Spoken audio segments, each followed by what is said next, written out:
Hello hi folks. ये video के अंदर हम एक होटल कंपनी डिस्कस करेंगे। ये जो कंपनी है, अगर आप देखोगे तो स्मॉल कैप होटल कंपनी है। इस कंपनी का मार्केट कैप अराउंड कुछ 4500 करोड़ के आसपास का है। लेकिन अगर आप इसका पीई देखोगे तो इसका पीई जो है वो 168 के आसपास है। बट जहाँ अगर आप बाकी होटल कंपनीज देखोगे, जैसे कि अगर आप इसके पीयर्स कंपेयर करो, जैसे कि इंडियन होटल्स कंपनी हो गई, या फिर EIH होटल्स हो गया, शैलेट होटल्स हो गया, लेमन ट्री होटल्स हो गया, वहाँ पे अगर आप देखोगे तो पीई जो है वो नॉर्मलाइज्ड है, ज़्यादा पीई है नहीं। अब आपके सामी होटल्स के केस में अगर आप देखोगे तो इतना ज़्यादा पीई वैल्यूएशन जो है वो क्यों हो चुका है, क्या आपको पता है? वेल बेसिकली चीज़ ये है कि सामी के केस में एक चीज़ हुई है कि टर्न अराउंड हुआ है कंपनी के अंदर। अब टर्न अराउंड मतलब क्या होता है कि बेसिकली सामी जो है पहले लॉस के अंदर थी, पहले लॉसेस जनरेट कर रही थी, और अभी अभी कंपनी जो है रिसेंटली प्रॉफिटेबल हुई है। अगर आप इनकी बैलेंस शीट में नोटिस करोगे तो इनके रिजर्व जो है वो पहले नेगेटिव हो चुके थे, और अब चीज़ें जो है वो धीरे धीरे इंप्रूव होने लगी है, और रिजर्व भी जो है वो पॉजिटिव हो चुके हैं। तो इस तरीके से अगर आप देखोगे तो सामी के अंदर जो है वो टर्न अराउंड सिचुएशन आ चुकी है। अब सामी के अंदर अगर हम बात करें तो ये रीज़न की वजह से इसका पीई जो है वो एकदम 168 के हाइयर साइड पे है। क्यों? क्योंकि अगर आप पीई देखोगे तो पीई क्या होता है, प्राइस अपॉन अर्निंग्स। तो कभी भी अगर अर्निंग्स रिड्यूस हो जाती है तो इसके वजह से भी जो है आपका पीई जो है वो एकदम इंक्रीज हो जाता है। इसलिए अगर आप देखोगे तो हमें इस स्टॉक के अंदर जो है वो इतना ज़्यादा पीई एक्सपेंशन देखने मिल रहा है। इस टाइप के पीई एक्सपेंशन को जो है मैं नेगेटिव पीई एक्सपेंशन बोलता हूँ, क्योंकि ये आपका जो अर्निंग्स है वो इंक्रीज होने से नहीं होता है। इनफैक्ट आपकी अर्निंग जो है वो रिड्यूस हो जाती है, और आपका प्राइस जो है वो बेसिकली वही लेवल के आसपास ट्रेड कर रहा होता है, जिसकी वजह से आपका प्राइस टू अर्निंग्स रेशियो जो है वो इंक्रीज हो जाता है। सामी होटल्स की बात करें तो जहाँ अगर हम इसके पीएस को कंपेयर करें, जैसे कि इंडियन होटल्स लिमिटेड हो गया, या फिर आपका EIH हो गया, शैलेट हो गया, तो ये सब होटल कंपनीज जो है आपके बिजनेस ट्रैवलर्स को भी अट्रैक्ट करते हैं, आपके हॉलीडे ट्रैवलर्स को भी अट्रैक्ट करते हैं, लीजर ट्रैवलर्स को भी अट्रैक्ट करते हैं। मतलब आप अगर कहीं घूमने जा रहे हो फैमिली के साथ और आपको होटल के अंदर रुकना है तो आप EIH भी प्रेफर कर सकते हो। इनफैक्ट आप इसके साथ साथ आपका शैलेट भी प्रेफर कर सकते हो। अगर आपको लग्जरी होटल्स के अंदर रहना है तो आप इंडियन होटल्स के होटल्स प्रेफर कर सकते हो। उसमें भी इनके जो है अलग अलग ब्रांड्स है, 3 कैटेगरी को टारगेट करते हैं। सारे टाइप के जो भी होटल्स होते हैं वो 3 टाइप के कैटेगरी को टारगेट करते हैं, प्रीमियम, मिड प्रीमियम, और तीसरा जो कैटेगरी होता है वो होता है वैल्यू या फिर मास सेगमेंट। तो सामी के केस में भी ऐसा ही है कि ये लोग भी जो है 3 टाइप के कैटेगरी को जो है मार्केट के अंदर टारगेट कर कर रखते हैं होटल सेगमेंट के अंदर। बट सामी जो है अगर आप देखोगे तो बाकी कंपनीज से थोड़ा डिफरेंट है। अब क्यों डिफरेंट है? क्योंकि अगर आप बाकी कंपनीज देखोगे तो इनके अंदर जो है हॉलीडे ट्रैवलिंग भी है, लीजर ट्रैवलिंग भी है, बिजनेस ट्रैवलिंग भी है। लेकिन सामी के केस में सिर्फ आपके जो मैक्सिमम ट्रैवलर्स है या मैक्सिमम गेस्ट वगैरह है वो बिजनेस गेस्ट होते हैं।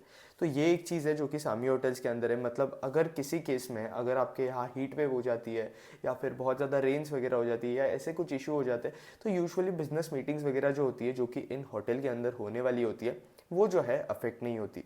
बट अगर आप देखोगे तो इंडियन होटल्स हो गया या बाकी कोई कंपनीज हो गई, तो ये जो है यूजुअली अफेक्ट हो जाती है।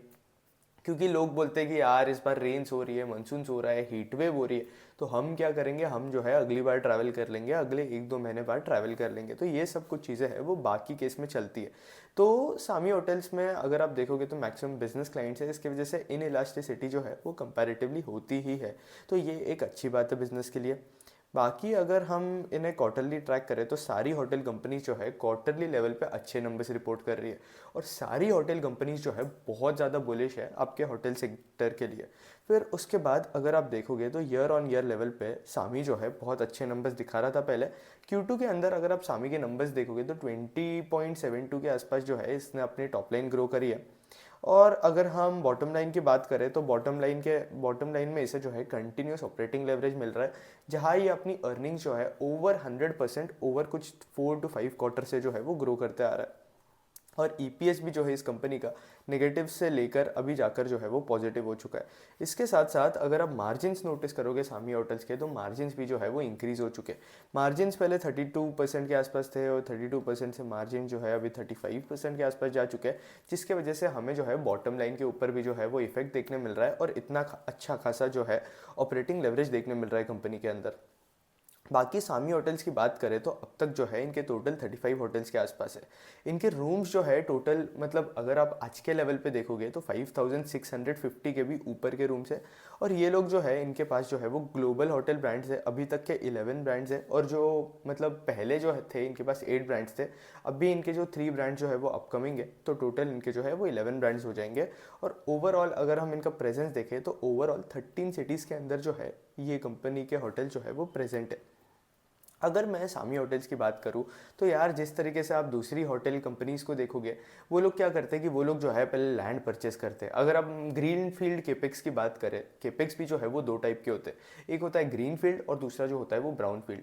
अगर हम ग्रीन फील्ड की बात करें तो ग्रीन फील्ड में कैसा होता है कि आप लोग क्या करते हो, पहले लैंड एक्वायर करते हो, फिर वहाँ होटल बिल्ड वगैरह करते हो, बिल्ड करने के बाद वो होटल को रीस्ट्रक्चर करना पड़ता है, इंटीरियर बनाना पड़ता है, इंटीरियर बनाने के बाद आप थोड़ा बहुत उसे जाकर जो है वो ऑपरेशनलाइज करते हो, और फिर उसके बाद जो है उसके अंदर धीरे धीरे गेस्ट वगैरह आने स्टार्ट हो जाते हैं। अगर आप कोई भी होटल को ग्रीन फील्ड के हिसाब से बनाओगे तो ग्रीन फील्ड के केस में अगर आप खुद होटल बना रहे हो एज अ कंपनी, तो आपका कॉस्ट जो है वो बहुत ज़्यादा होता है और आपका पे बैक पीरियड जो है वो भी एकदम इंक्रीज हो जाता है ग्रीन फील्ड के केस में। बट अगर आप ब्राउन फील्ड करते हो तो ब्राउन फील्ड के केस में जो है ये दिक्कतें होती नहीं है। ब्राउन फील्ड के केस में आपका पे बैक पीरियड भी रिड्यूस हो जाता है, आपका इन्वेस्टमेंट टाइम भी रिड्यूस हो जाता है, इसके साथ साथ आपका इन्वेस्टमेंट कॉस्ट वगैरह जो है वो भी रिड्यूस हो जाता है। तो सामी होटल जो है पूरा एसेट लाइट मॉडल के ऊपर काम करती है, जिसकी वजह से इसके मार्जिन जो है वो इतने ज़्यादा हाई है। अब एसेट लाइट मॉडल मतलब क्या, ये लोग मैक्सिमम फोकस करते हैं कि ये जो बड़े बड़े ब्रांड्स हैं उनसे टाई अप कर कर रखे, जैसे कि मैरियट हो गया, आईएचजी हो गया, हयात हो गया, इनके होटल जो है ये ओन करते हैं और इनके होटल जो है ये लोग मैनेज करते हैं। अब ये लोग क्या करते हैं, ये लोग कोई भी होटल हो गया उसे जो है वो एक्वायर करते हैं और फिर उसके बाद ये लोग उसे अपग्रेड करके रखते हैं, उसका पूरा टर्न अराउंड करते हैं और फिर ऑपरेट करते हैं उसे। अब जैसे कि कोई एक होटल है जो कि अच्छी तरीके से चल नहीं रहा है, होटल चलने के अंदर प्रॉब्लम हो रहा है, वहाँ गेस्ट नहीं आ रहे, अब या फिर वो कोई मैरियट का होटल है या फिर कोई और होटल है, कोई और कंपनी का है, तो उसे ये लोग क्या करेंगे, सामी होटल जैसी जो कंपनी है वो सीधा जाकर उसे जो है वो एक्वायर कर लेगा, पूरे होटल को एक्वायर करेगा। फिर एक्वायर करने के बाद सामी होटल्स का जो है वो मेन कॉस्ट आता है वो है रीस्ट्रक्चरिंग का। अब रीस्ट्रक्चरिंग करने के लिए, रेनोवेशन करने के लिए ऑब्वियसली आपको टाइम लगता है, हो सकता है कि वो होटल जो है पहले होटल के फॉर्म में ना हो, कुछ थोड़ी बहुत दिक्कतें हो उस होटल के अंदर, तो सामी होटल जो है ऑब्वियसली अपने हिसाब से जो है इन होटल्स को जो है वो रीस्ट्रक्चर करती है, जहाँ पे इनका मैक्सिमम कॉस्ट जाता है, और फिर उससे जो है ये लोग ऑपरेशनलाइज वगैरह करते हैं। और फिर उसके बाद गेस्ट वगैरह आते हैं, फिर ऑक्यूपेंसी हम चेक करेंगे, रेफपार वगैरह चेक करेंगे, तो ये बेसिक बेसिक जो है वो प्रोसेस होता है। अब सामी होटल जो है ये वाले मॉडल पे काम करती है, एक्वायर और टर्न अराउंड स्ट्रैटेजी जो है ये कंपनी यूज़ करती है। अगर आप देखोगे तो इनफैक्ट इंडियन होटल्स भी इस स्ट्रैटेजी के ऊपर शिफ्ट हो रहा है। ताज होटल्स अगर आप देखोगे, इंडियन होटल्स कंपनी वो भी यही कर रही है कि वो भी एसेट लाइट मॉडल के ऊपर जो है वो बहुत ज़्यादा स्ट्रेस कर रही है। लेमन ट्री होटल जो है, आपने नाम सुना ही होगा लेमन ट्री का, तो वो भी एक होटल कंपनी है, यूजुअली अफोर्डेबल होटल्स के अंदर वो कैटेगरी को जो है वो टारगेट करती है, अफोर्डेबल क्लास ऑफ पीपल के अंदर। तो वहाँ अगर आप देखोगे तो वो भी वही एसेट लाइट मॉडल्स के अंदर जो है वो काम कर रहे हैं। इनफैक्ट इंडियन होटल्स के केस में भी जो है वो यही सारी सेम चीज़ें चल रही है कि ये लोग भी एसेट लाइट मॉडल के ऊपर अच्छा खासा फोकस कर रहे हैं, और सामी भी जो है उसी पूरे टाइप के मॉडल पे जो है वो काम करता है। फिर उसके बाद अगर हम देखें तो टॉप लाइन ग्रोथ जो है इस कंपनी की डिसेंट है, ज़्यादा नहीं है, मतलब अच्छी खासी ग्रोथ है। अगर आप इसके पीयर्स को कंपेयर करोगे तो उस हिसाब से जो है ऑब्वियसली बेटर ग्रोथ जो है वो हमें देखने मिल रही है। जहाँ आप इंडियन होटल्स को कंपेयर करोगे तो इस क्वार्टर के अंदर इंडियन होटल्स की अगर आप कंपैरेटिवली ग्रोथ देखोगे तो सामी होटल से ज़्यादा ही ये मुझे थोड़ा ज़्यादा एकदम थोड़ा डिमोटिवेटिंग लगा, क्योंकि अगर आप देखोगे तो सामी होटल्स का बेस जो है वो कंपैरेटिवली इंडियन होटल से बहुत ज़्यादा कम है। तो एक्सपेक्टेशंस ये है कि सामी होटल जो है वो बेटर ग्रोथ दिखाए as compare to Indian hotels. But still सामी होटल्स को अगर आप देखोगे तो मार्जिन वगैरह इंक्रीज हो रहे हैं और अर्निंग्स बड़ी फास्ट पेस पे इंक्रीज हो रही है, और कंपनी भी टर्न अराउंड कंपनी है। तो इस कंपनी के अंदर री रेटिंग का जो चांस होता है, पी री रेटिंग हो गया या फिर आपका नॉर्मल री रेटिंग भी हो गया, तो उसका प्राइस री रेटिंग हो गया, तो इसका चांस जो है वो अच्छा खासा बन जाता है सामी जैसी कंपनीज के अंदर। फिर उसके बाद बात करें तो बेसिकली अगर आप देखोगे तो सामी का जो मैनेजमेंट है उनके पास ओवर 30+ ईयर्स का एक्सपीरियंस है, तो इनका मैनेजमेंट जो है वो अच्छा है। इसके साथ साथ अभी इनका जब आईपीओ आया तब गोल्डमैन सैक्स भी जो है इस कंपनी के अंदर इन्वेस्टेड था, और उन्होंने 2023 के अंदर जैसे इसका आईपीओ आया तब इन्होंने इस कंपनी से जो है वो एग्जिट ले लिया। फिर उसके बाद अगर हम इनके पोर्टफोलियो की बात करें, होटल पोर्टफोलियो की, तो इनका 30% रूम्स जो है वो अपर एंड अपस्केल क्राउड के लिए है। फिर उसके बाद अपर मिड स्केल के लिए इनके कुछ 40% के आसपास रूम्स है, और फिर जो मिड स्केल होटल्स वगैरह है उसके लिए इनके कुछ 31% के आसपास रूम्स है। अगर हम अपर अपस्केल की बात करें तो इसमें कुछ ब्रांड्स आते हैं, जैसे कि शेराटन हो गया, कोर्टयार्ड बाय मैरियट हो गया, रिनाइसेंस हो गया, हयात रेजेंसी हो गई या हयात प्लेस हो गया। अपर मिड स्केल की बात करें तो फारफील्ड की तरह फारफील्ड के ब्रांड आते हैं, फिर 4 पॉइंट्स आता है। फिर इसके साथ साथ मिड स्केल के अंदर इनका जो है अगर आप देखोगे तो हॉलीडे इन एक्सप्रेस जैसे जो है कुछ ब्रांड्स आते हैं। फिर उसके बाद अगर आप कोई भी होटल कंपनी को ट्रैक कर रहे हो तो रेव पार जो है एक बहुत इंपॉर्टेंट मेट्रिक हो जाता है। अब रेव पार जो है वो कैलकुलेट किस तरीके से किया जाता है, अगर आप देखोगे तो रेव पार अगर आपको कैलकुलेट करना है तो आप ऑक्यूपेंसी को जो है वो एवरेज रेवेन्यू पर रूम आता है उसे जो है मल्टीप्लाई करके रेव पार मिलता है। अगर हमें किसी भी होटल कंपनी को ऑपरेशनली ट्रैक करना है तो रेव पार और ऑक्यूपेंसी जो है दो इंपॉर्टेंट मेट्रिक्स है जो कि आपको ट्रैक करनी चाहिए। अब किसी भी होटल कंपनी की जितनी ज़्यादा ऑक्यूपेंसी होगी उतना ज़्यादा उस कंपनी के लिए बेटर होगा, और जितना ज़्यादा रेव पार होगा उतना ज़्यादा जो है वो बेटर होता है। अगर आप देखोगे तो अगर आप अपर स्केल के अंदर जाओगे तो अपर स्केल के अंदर रेव पार जो है वो बहुत ज़्यादा हो गए, मिड स्केल के अंदर रेव पार जो है वो कंपैरेटिवली लो हो गए, और ऑब्वियसली कोई भी होटल कंपनीज के अंदर अलग अलग टाइप के जो है वो होटल्स होते हैं, और ये कर कर इनका कंसोलिडेटेड रेव पार वाला जो नंबर है वो ट्रैक करना इंपॉर्टेंट बन जाता है। अगर हम इनके अपर स्केल होटल्स की बात करें तो रेव पार जो है वो 4200 के आसपास से 16500 तक जाता है। फिर उसके बाद अपर मिड स्केल के अंदर 4000 से कुछ 9400 के आसपास जाता है, और इनका जो मिड स्केल होटल है उसके अंदर 2900 से 4500 के आसपास जाता है। अब अगर आप देखोगे तो शामी होटल्स ने जो है ऑल ओवर इंडिया एक डाइवर्सिफाइड प्रेजेंस बना कर रखी है और एकदम अच्छी प्रेजेंस बना कर रखी है। अगर आप शामी के केस में देखोगे, अगर आप बेंगलोर में देखो तो इनके होटल जो है वो बेंगलोर के अंदर भी है, हैदराबाद के अंदर भी है, पुणे के अंदर भी है, दिल्ली एनसीआर के अंदर भी है, चेन्नई के अंदर भी है। और अगर आप देखोगे तो सारी होटल कंपनीज, बीट आपका इंडियन होटल, सामी होटल, बाकी कोई भी अगर आप देखोगे, अगर आप सामी होटल्स की कॉन कॉल पढ़ोगे तो आपको जो है अच्छा खासा आइडिया लग जाएगा कि पूरे होटल इंडस्ट्री के अंदर सारी कंपनीज जो है वो डिमांड सप्लाई मिसमैच के ऊपर जो है वो बहुत ज़्यादा स्ट्रेस कर रही है। अगर आप देखोगे तो मैक्सिमम होटल कंपनीज यही बता रही है कि होटल इंडस्ट्री के अंदर जो डिमांड है वो इनके सप्लाई से कंपैरेटिवली बहुत ज़्यादा है। अगर आप बड़े टॉप 7 सिटीज़ के अंदर देखोगे, टॉप 8 सिटीज़ के अंदर देखोगे, जो टॉप 8 T1 सिटीज़ है पूरे इंडिया के अंदर, वहाँ पे जो है ये डिमांड मिसमैच जो है वो सबसे ज़्यादा है।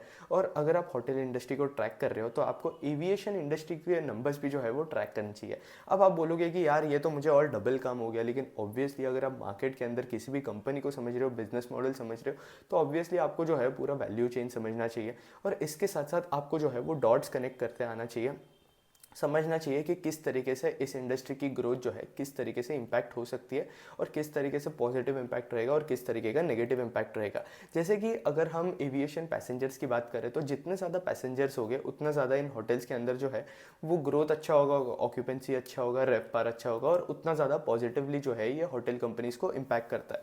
तो अगर आप देखोगे तो बेंगलोर के अंदर जो है डिमांड ग्रोथ 7.8% के आसपास है, लेकिन सप्लाई ग्रोथ जो है सिर्फ 4.6% के आसपास है। हैदराबाद के अंदर 8.1% के आसपास है, लेकिन अगर आप देखोगे तो सप्लाई ग्रोथ जो है वो सिर्फ 3% के आसपास है।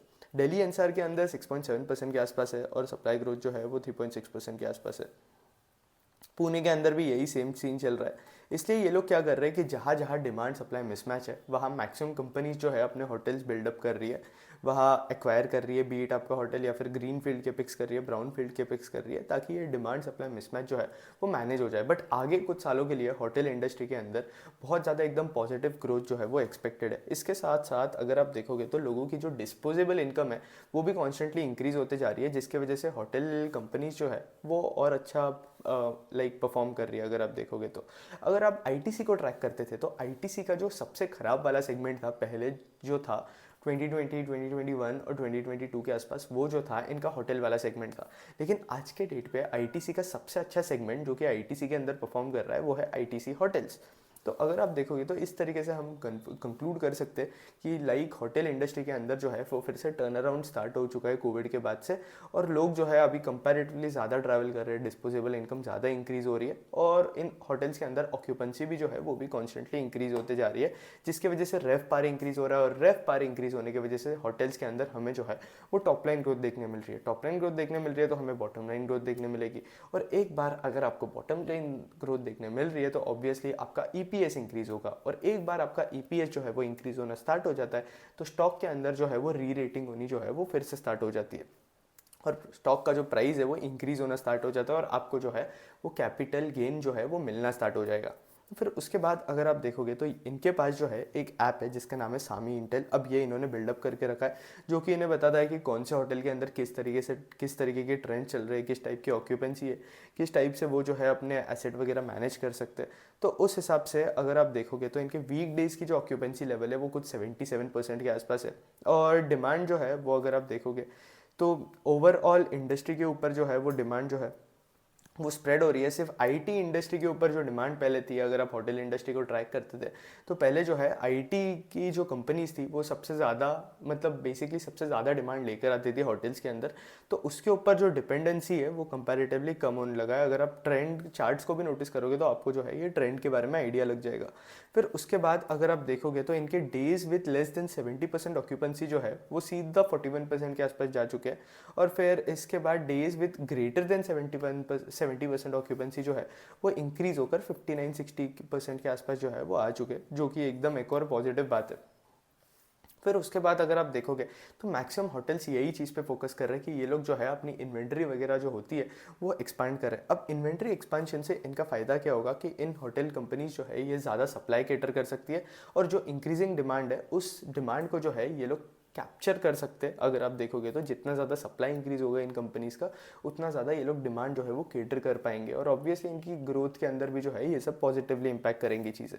फिर उसके बाद बात करें तो इनके कुछ प्रोजेक्ट्स आ रहे हैं, टोटल इनके अभी आज के डेट पे कुछ 11 प्रोजेक्ट्स के आसपास आ रहे हैं। कैस्पिया प्रो ग्रेटर नोएडा के अंदर इनका जो है अभी दिसंबर 2024 के अंदर स्टार्ट हुआ है, और इसका जो कंप्लीशन है वो FY25 से है।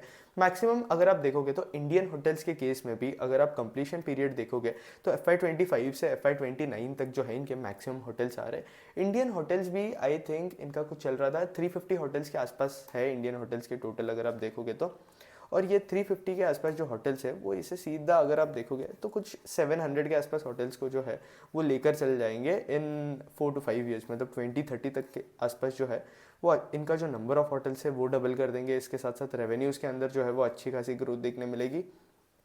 तो Indian hotels being a market leader वो भी सबसे अच्छा परफॉर्म कर रहा है, बड़े फास्ट पेस पे ग्रो हो रहा है। एक्सपेक्टेशंस मेरी ये है कि यार सामी होटल जो है छोटा प्लेयर है, इंटरेस्टिंग प्लेयर है, टर्न अराउंड स्टोरी अभी अभी इसकी स्टार्ट हुई है, तो मेरी एक्सपेक्टेशंस ये रहेगी कि सामी होटल जो है वो बेटर परफॉर्म करना चाहिए इंडियन होटल से, तभी ये जो है एक इंटरेस्टिंग बेट हो सकती है, नहीं तो फिर आप ऑब्वियसली इंडियन होटल्स को प्रेफर करोगे। फिर उसके बाद बात करें तो अगर आप देखोगे तो इनके बहुत बड़े बड़े प्रोजेक्ट्स हैं, इसके साथ साथ कई प्रोजेक्ट्स में ये लोग नई ओपनिंग कर रहे हैं, कहीं पर इन्वेंट्री का जो है वो एक्सपांशन हो रहा है, कहीं अगर आप देखोगे तो कन्वर्शन हो रहा है होटल्स का। फिर इसके साथ साथ कोई कोई ऑफिस बिल्डिंग्स वगैरह है उसे भी ये लोग कन्वर्ट कर रहे हैं। इसके साथ साथ मैक्सिमम अगर आप देखोगे तो रीब्रांडिंग हो रहा है और इन्वेंट्री एक्सपांशन हो रहा है अगर आप नोटिस करोगे तो। फिर उसके बाद बात करें तो ये लोग जो है सामी होटल्स का जो मैनेजमेंट है वो बेंगलोर और हैदराबाद के अंदर अपना पोर्टफोलियो जो है वो इंक्रीज़ करते जा रहा है, जिसके वजह से अगर आप देखोगे तो बेंगलोर का जो इन्होंने एक्विजिशन किया अक्टूबर 2024 के अंदर, वहाँ पे जो है इन्होंने अगर आप देखोगे तो टोटल 362 रूम्स के आसपास जो है वो अपर अपस्केल के जो रूम्स है वो एक्वायर किए, और हैदराबाद के अंदर इन्होंने जो है वो लीज पे लिए ओवर 170 प्लस रूम्स, जिसकी वजह से इनका पोर्टफोलियो जो है वो भी इंक्रीज़ हो जाता है नंबर ऑफ रूम्स का। और ऑब्वियसली अगर आप देखोगे तो बेंगलोर और हैदराबाद के अंदर आपका जो पर रूम रेंट आता है या पर रूम जो कॉस्ट रेंट वगैरह होता है, रेफ पार बोल सकते हैं हम, तो वो जो है एकदम अच्छा आता है। अगर आप देखोगे तो एकदम हायर साइड पे होता है, जिसकी वजह से रेफ पार जो है कंपनी का वो भी एकदम पॉजिटिवली इम्पैक्ट होगा। फिर उसके बाद बात करें तो मार्जिन जो है कंपनी के इंक्रीज़ होने स्टार्ट हो गए। और फिर उसके बाद अभी जो है हम एक बार कॉन कॉल डिस्कस करेंगे, कंपनी के मैनेजमेंट अपने कॉन कॉल के अंदर क्या बताया, और एक बार कॉन कॉल का डिस्कशन हो जाता है तो हम जो है टेक्निकल्स के बारे में भी जाकर देखेंगे इस कंपनी के बारे में, और ओवरऑल होटल इंडस्ट्री के टेक्निकल्स के अंदर क्या ट्रेंड चल रहा है वो भी जाकर समझेंगे। तो कॉन कॉल की बात करें तो अब चीज़ क्या हो गई है कि स्ट्रॉन्ग डिमांड देखने मिल रही है, क्योंकि एविएशन इंडस्ट्री के अंदर डिमांड जो है वो हमें अच्छी खासी देखने मिल रही है। फिर इसके साथ साथ ये जो कंपनी है मैनेजमेंट ने गाइड किया है कि इनकी जो इन्वेंट्री है ये लोग कुछ 10 to 15% के आसपास ग्रो करते रहेंगे। इन्होंने अभी बेंगलोर के अंदर एक्वायर किया है, और मैक्सिमम जो इन्होंने एक्वायर किया है बेंगलोर के अंदर वो अगर आप देखोगे तो अपर स्केल के अंदर था। तो ये जो रूम्स है इसके वजह से इनके टॉप लाइन और बॉटम लाइन दोनों के ऊपर जो है वो पॉजिटिव इफेक्ट देखने मिलेगा। बीच में सामी होटल्स के साथ इशू क्या हो गया था कि इनके फूड एंड बेवरेजेस से जो रेवेन्यूज आ रहे थे वो थोड़े रिड्यूस हो गए थे। अगर आप कोई भी होटल कंपनी को देखोगे तो इनके दो टाइप के रेवेन्यूज आते हैं। एक होता है अगर आप होटल लीज पे दे रहे हो तो ऑब्वियसली आपको लीजिंग रेवेन्यूज पे आएंगे, अगर आप होटल मैनेज कर रहे हो तो आपको मैनेजमेंट फीस मिलेगी। बट बेसिकली अगर आप होटल रन कर रहे हो, अगर होटल जो है वो आपका है, तो बेसिकली आपको जो है वो रूम का रेंट मिलेगा, जो रूम का कॉस्ट वगैरह होता है वो, और फिर इसके साथ साथ आपको जो है फूड एंड बेवरेजेस से जो आप अर्न करोगे वो मिलेगा रेवेन्यूज़ के अंदर। तो अगर आप देखोगे तो मैक्सिमम मार्जिन जो होते हैं किसी भी कंपनी के अंदर, अगर आप होटल कंपनीज के अंदर देखोगे, 5 स्टार होटल्स के अंदर देखोगे, तो फूड एंड बेवरेजेस से जो है वो मैक्सिमम मार्जिन आते हैं और इनके रेवेन्यूज़ इंक्रीज हो जाए ये जो है वो बहुत ज़्यादा प्रेफरेबल होता है। तो फूड और बेवरेजेस के रेवेन्यूज़ के अंदर अगर आप देखोगे तो इंक्रीज देखने मिला है, क्योंकि मीटिंग्स जो हो रही है सामी होटल्स के अंदर उसके अंदर भी जो है वो इंक्रीज देखने मिला है, क्योंकि ऑब्वियसली ऑक्यूपेंसी भी जो है होटल की इंक्रीज हो चुकी है। और अगर ऑक्यूपेंसी इंक्रीज हो रही है और होटल के अंदर जो है वो ज़्यादा से ज़्यादा मीटिंग्स होते जा रही है, तो ऑब्वियसली लोग जो है ज़्यादा फूड एंड बेवरेजेस जो है वो कंज्यूम करेंगे। तो आप देख रहे हो किस तरीके से मैं जो है वो चीज़ें कनेक्ट कर रहा हूँ, डॉट्स कनेक्ट कर रहा हूँ, और पूरे होटल इंडस्ट्री को जो है वो ईजिली आपको समझा रहा हूँ, या मैं भी खुद भी जो है इसी तरीके से चीज़ों को जो है वो समझता हूँ। फिर उसके बाद बात करें तो बेंगलोर और हैदराबाद के जो होटल्स है उनमें अगर आप देखोगे तो ओवरऑल रेंट जो है एक रूम से जो आ रहा था, मतलब ओवरऑल ईयर का अगर आप देखोगे तो कुछ 50 लाख के आसपास आ रहा था। तो टोटल इन्होंने 525 रूम्स के आसपास जो है वो एक्वायर कर रखा है। तो उस हिसाब से अगर आप देखोगे तो 263 करोड़ के आसपास जो है वो रेवेन्यू जनरेट कर सकते हैं। लेकिन ऑब्वियसली इतना रेवेन्यू जनरेट करने के लिए इन्हें टाइम लगेगा, एकदम जल्दी से तो ये लोग जो है वो रेवेन्यू जनरेट कर छाप नहीं सकते। ऑब्वियसली ये तो ऑब्वियस है, क्योंकि अगर आप एक्वायर करते हो तो आपको रीस्ट्रक्चर वगैरह करने के लिए भी जो है वो टाइम लगता है। तो टॉप लाइन और बॉटम लाइन पे इफेक्ट देखने के लिए थोड़ा टाइम चल जाएगा। लेकिन अगर आप ग्रीन फील्ड से ब्राउन फील्ड को कंपेयर करोगे तो ब्राउन फील्ड का कैपेक्स जो कर रहा है जिस तरीके का सामी होटल कैपेक्स करता है, तो उस केस में आपका टॉप लाइन और बॉटम लाइन पे कंपैरेटिवली जो है वो बहुत ज़्यादा जल्दी इफेक्ट देखने मिलता है। फिर उसके बाद बात करें तो अब चीज़ क्या हो गया है कि इनके मार्जिन्स के ऊपर जो है थोड़ा बहुत शॉर्ट टर्म इम्पैक्ट रहेगा, क्योंकि इनका बेंगलोर का फैसिलिटी भी आ रहा है अभी, और हैदराबाद का फैसिलिटी भी आ रहा है, और कई जगह ये लोग रिनोवेशन वगैरह भी कर रहे हैं, इन्वेंट्री एक्सपेंशन वगैरह भी कर रहे हैं। तो थोड़े मार्जिन जो है वो थोड़े डिफ्लेटेड रह सकते हैं, थोड़ा 1-2 क्वार्टर के लिए ये चीज़ें जो है वो कुछ चल सकती है।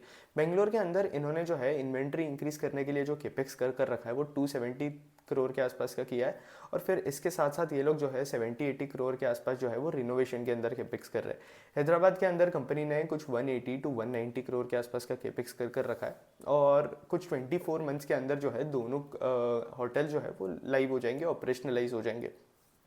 फिर इसके साथ साथ ये इनका कुछ 6 ACIC होटल्स का जो है इनके पास पोर्टफोलियो था, जो कि अगर आप देखोगे तो इनके अंदर भी जो है ये इम्प्रूव करते जा रहे हैं, और वहाँ से भी जो है इनके मार्जिन जो है वो एनहेंस हो जाएंगे। फिर उसके बाद बात करें तो इनके मैक्सिमम होटल्स अगर आप देखोगे सामी होटल्स के केस में, तो सारे होटल जो है वो लीज्ड है, जिसकी वजह से इनके मार्जिन जो है एकदम हायर साइड पे अगर आप नोटिस करोगे तो। फिर उसके बाद बात करते हैं तो अगर आप देखोगे तो पिछले 4 क्वार्टर से एयरलाइन के पैसेंजर्स के अंदर जो है वो इतनी अच्छी ग्रोथ देखने नहीं मिली है। अगर आप एविएशन इंडस्ट्री को ट्रैक करते हो तो ऑब्वियसली आपने जो है ये नोटिस किया रहेगा। तो इस पर मैनेजमेंट ने क्या आंसर किया है कि बहुत ज़्यादा जो है एयरलाइन इंडस्ट्री के अंदर भी जो है कैपेसिटी कंस्ट्रेंट चल रहे हैं। इनफैक्ट इंडिगो जो कि 60% ट्रैफिक को जो है वो कैटर करता है, पूरे एयरलाइन ट्रैफिक को 60% का कैटर करता है, तो वहाँ पे भी जो है थोड़ा बहुत कैपेसिटी कंस्ट्रेंट्स देखने मिला है। इसके साथ साथ अगर आप सप्लायर्स देखोगे तो दो ही सप्लायर्स है पूरे वर्ल्ड के अंदर, एक है आपका बोइंग और दूसरा जो है आपका एयरबस। तो इनके केस में पूरे इंडिया के अंदर अगर आप देखोगे तो मेन एयरलाइन जो है वो है आपका एयर इंडिया, और दूसरा जो है वो आपका इंडिगो। तो दोनों का जो कैपेसिटी कंस्ट्रेंट है जब धीरे धीरे सॉर्ट वगैरह होना स्टार्ट हो जाएगा, इन्हें जो भी फ्लाइट्स वगैरह चाहिए वो एक बार इन्हें मिल जाएंगे एयरबस और बोइंग की तरफ से, तो फिर उसके बाद जो है इनका चीज़ें जो है वो सॉर्ट आउट होना स्टार्ट हो जाएगी, और एयरलाइन ट्रैफिक जो है वो फिर से पिकअप करना स्टार्ट कर देगा। फिर उसके बाद बात करें तो अभी अगर आप देखोगे तो सामी ने जो है वो लॉसेज जनरेट किए थे पिछले 3 सालों से, तो इसलिए इनके पास जो है वो टैक्स लॉस कैरी फॉरवर्ड है, जिसकी वजह से इन्हें जो है अगले 3 सालों के लिए जो है कोई टैक्स नहीं भरना पड़ेगा, क्योंकि इन्होंने जो है कुछ 2500 करोड़ के आसपास का टोटल जो है वो लॉस बुक करा है। उसके बाद बात करें तो कंपनी के मैनेजमेंट ने ग्रोथ के लिए क्या गाइडेंस दिया है, तो ग्रोथ के लिए कंपनी के मैनेजमेंट ने जो है वो कुछ अर्ली डबल डिजिट्स के आसपास का जो है वो गाइडेंस देकर रखा है। टेलविंड्स की वजह से ये जो गाइडेंस है वो धीरे धीरे जो है वो इम्प्रूव हो सकता है। फिर उसके बाद अगर आप देखोगे तो किसी भी होटल को जो है वो ऑपरेशनलाइज करना होता है तो मेनली 12 to 15 मंथ जो है कम से कम जो है वो लगते ही है। अगर आप पूरी होटल इंडस्ट्री को देखोगे तो अगर आप होटल इंडस्ट्री के ऊपर नोटिस करोगे तो पूरी होटल इंडस्ट्री जो है करंटली फिर से स्टेज 2 की तरफ जा रही है। पहले इंडस्ट्री जो है ऑलरेडी स्टेज 2 के अंदर ही थी। अगर आप देखोगे तो ये 30 वीकली ये में जो है इन्होंने नवंबर 2022 के आसपास ही ब्रेक कर दिया था, क्योंकि बिजनेस के अंदर अच्छी खासी टॉप लाइन और बॉटम लाइन ग्रोथ जो है वो हमें देखने मिल रही थी।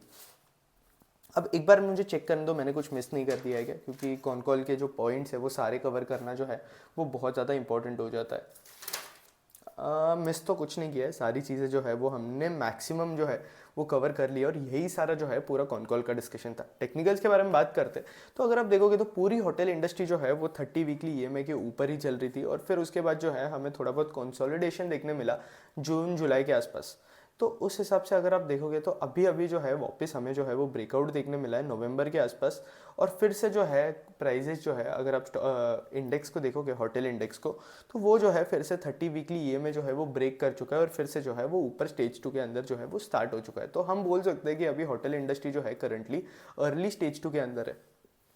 फिर उसके बाद बात करें सामी की बात करें तो सामी के केस में अगर आप देखोगे तो प्राइस जो है वो करंटली जो है वो कंसोलिडेट हो चुका है, और अगर आप देखोगे तो इसका अगर आप डिमांड जोन चेक करोगे तो इसका डिमांड जोन कुछ 187 के लेवल के आसपास था, 187 188 के आसपास वो इसने जो है वो टेस्ट कर दिया है। और अभी करंटली अगर आप एंट्री प्राइस देखोगे सामी की, तो एंट्री प्राइस जो है वो 192 के आसपास की जो है वो अच्छी एंट्री जो है वो हो सकती है। लेकिन अब मेरा क्या ओपिनियन है, अब ये टेक्निकल्स तो सारे चीज़ें अगर हम टेक्निकल्स वाले बंदे हैं तो अगर हम सारी चीज़ें जो है वो बाजू में छोड़कर सीधा अगर लॉजिक वाला दिमाग लगाए तो चीज़ यही है कि यार होटल इंडस्ट्री जो है आपकी स्टेज 2 के अंदर है, अर्ली स्टेज 2 जो है वो स्टार्ट हो चुका है। सामी की बात करें तो यार ठीक ठाक सही मतलब अगर आप इंडियन होटल से कंपेयर करोगे तो ठीक ठाक सही ग्रोथ है। अब इंपॉर्टेंट चीज़ ट्रैक करने के लिए क्या हो जाती है, अगर आप सामी को देख रहे हो तो सामी के केस में इंपॉर्टेंट चीज़ ये हो जाती है कि सामी जो है इंडियन होटल से बेटर नंबर दिखा सके, क्योंकि इंडियन होटल्स ने जो गाइडेंस दिया है वो कुछ 14% के आसपास का गाइडेंस देकर रखा है ईयरली, कि ये लोग 14% कैगर के आसपास जो है अपने रेवेन्यूज़ ग्रो करेंगे।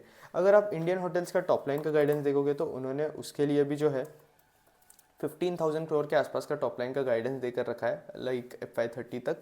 मतलब टॉप लाइन जो है ये इनकी लगभग डबल ही कर रहे हैं, डबल से थोड़ा ज़्यादा। और इंडियन होटल जो है टोटल 5,000 करोड़ के आसपास का केपेक्स कर रहा है इन नेक्स्ट 5 ईयर्स। तो इस हिसाब से अगर आप देखोगे तो अगर top line growth Indian hotels की जो है वो बेटर आ रही है, bottom line growth Indian hotels की जो बेटर आ रही है कंपैरेटिवली, तो इंडियन होटल्स ऑब्वियसली सामी से जो है वो बेटर इंटरेस्टिंग बेट बन जाएगा। अगर आप इंडियन होटल्स को नहीं पता है आपको, तो इंडियन होटल्स ऑलरेडी हमने बहुत ज़्यादा कवर कर रखा है चैनल पे, तो वो 2-3 वीडियोस जो है हमने बनाकर रखे, तो वो आप चेकआउट कर सकते हो।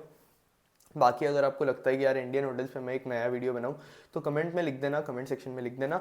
इंडियन होटल्स को अगर आप कंपेयर करोगे तो ऑब्वियसली आप EIH देख लो, शैलेट होटल्स देख लो, बाकी कंपनीज देख लो, तो इंडियन होटल्स के केस में मैक्सिमम टॉप लाइन और बॉटम लाइन ग्रोथ जो है वो हमें देखने मिल रही है। पैड ग्रोथ भी हमें अच्छी खासी देखने मिल रही है। इसके साथ साथ ऑपरेटिंग लेवरेज भी इंडियन होटल्स के अंदर हमें कॉन्स्टेंटली क्वार्टर ओवर क्वार्टर जो है वो देखने मिल रहा है। तो इंडियन होटल जो है ऑब्वियसली बेटर बेट जो है वो देखने मिल सकती है हमें, अगर सामी की जो टॉप लाइन बॉटम लाइन है वो कंपैरेटिवली अगर आप देखोगे तो उससे फास्टर पेस पे ना ग्रो हो। फिर उसके बाद क्रेडिट रेटिंग की बात करते हैं सामी की, तो सामी के क्रेडिट रेटिंग में अगर आप चेक करोगे तो इनके मैनेजमेंट के पास अच्छा खासा एक्सपीरियंस है। पिछले 10 साल से ही अपना जो इन्वेंट्री है रूम का वो कुछ 34% कैगर के आसपास जो है वो ग्रो करते रह रहे थे, जो कि पॉजिटिव बात है। बहुत अच्छे रेट ऑफ पेस पे ग्रो कर रहे हैं ये लोग। और फिर उसके बाद अगर आप देखोगे तो इनका जियोग्राफिक प्रेजेंस जो है वो भी डाइवर्सिफाइड है। जैसे कि कुछ कुछ कंपनीज होती है जिनके होटल सिर्फ मुंबई के अंदर होते हैं या फिर सिर्फ दिल्ली के अंदर होते हैं। हॉस्पिटल कंपनीज के अंदर मैक्सिमम ये हो गया है कि अगर आप यथार्थ हॉस्पिटल्स को देखोगे तो उसके मैक्सिमम हॉस्पिटल जो है वो दिल्ली के अंदर है। हालांकि दिल्ली के अंदर ग्रोथ बहुत पॉजिटिव एक्सपेक्टेड है पूरे हॉस्पिटल मार्केट के अंदर, बट ये थोड़ा जो है कॉन्सेंट्रेशन रिस्क हो जाता है। बट अब उसी तरीके से अगर आप सामी को देखोगे तो सामी के जो है टोटल 13 सिटीज़ के आसपास का प्रेजेंस है। तो ओवरऑल अगर आप देखोगे तो किसी एक सिटी के अंदर कोई रीज़न की वजह से एयर ट्रैफिक जो है वो कम हो जाता है, या फिर कोई दूसरे टाइप का लीज आपका बिजनेस ट्रैफिक है वो रिड्यूस हो जाता है, तो उसके वजह से अगर आप देखोगे तो ओवरऑल रेवेन्यू के ऊपर जो है वो बहुत ज़्यादा इंपैक्ट नहीं देखने मिलेगा। इसके साथ साथ मैनेजमेंट ने जो है वो बड़े बड़े जो इंटरनेशनल ब्रांड्स है उनके साथ टाइप कर रखा है। जैसे कि अगर आप देखोगे तो इनकी मैरियट के साथ अच्छा खासा टाइप है। इनकी 55% इन्वेंट्री जो है वो मैरियट से ही टाइप की हुई है। हयात से कुछ 6% के आसपास इन्वेंट्री आ रही है। और फिर उसके बाद अगर आप IHG से देखोगे तो IHG से इनकी कुछ 30% के आसपास जो है वो इन्वेंट्री आ रही है। फिर उसके बाद अगर आप देखोगे तो डिमांड आउटलुक जो है पूरे होटल इंडस्ट्री के अंदर बहुत ज़्यादा फेवरेबल है। इनफैक्ट अगर आप देखोगे तो मैक्सिमम कंपनीज अपने कॉन कॉल के अंदर जो है यही चीज़ बता रही है कि यार डिमांड आउटलुक बहुत ज़्यादा पॉजिटिव है, क्योंकि बहुत बड़ा डिमांड सप्लाई गैप जो है हमें टॉप सिटीज़ के अंदर जो है वो देखने मिल रहा है। बाकी अगर आप नोटिस करोगे तो यार होटल इंडस्ट्री जो है साइक्लिसिटी के अंदर आती है।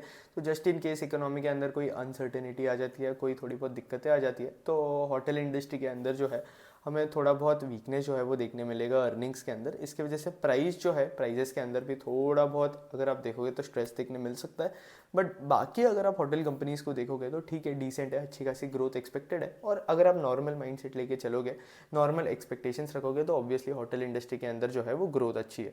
फिर उसके बाद अगर आप देखोगे तो चीज़ वही है कि सामी होटल्स के नंबर ट्रैक करते रहो और इसे जो है आप इंडियन होटल से जो है वो कंपेयर करते रहो, और फिर आपको जो है वो आइडिया लग जाएगा। मैं भी सामी होटल्स को ट्रैक कर रहा हूँ, अगले क्वार्टर के अंदर भी हम जो है सामी होटल्स को कवर करेंगे और देखेंगे कि इसके अंदर अगर आप इंडियन होटल से कंपेयर करोगे तो किस टाइप की ग्रोथ आ रही है। बाकी इस वीडियो को हम इतना ही रखेंगे। अगर आपको वीडियो अच्छा लगा तो लाइक कर देना, कंटेंट अच्छा लगा तो चैनल सब्सक्राइब कर देना। That's it, thank you for watching.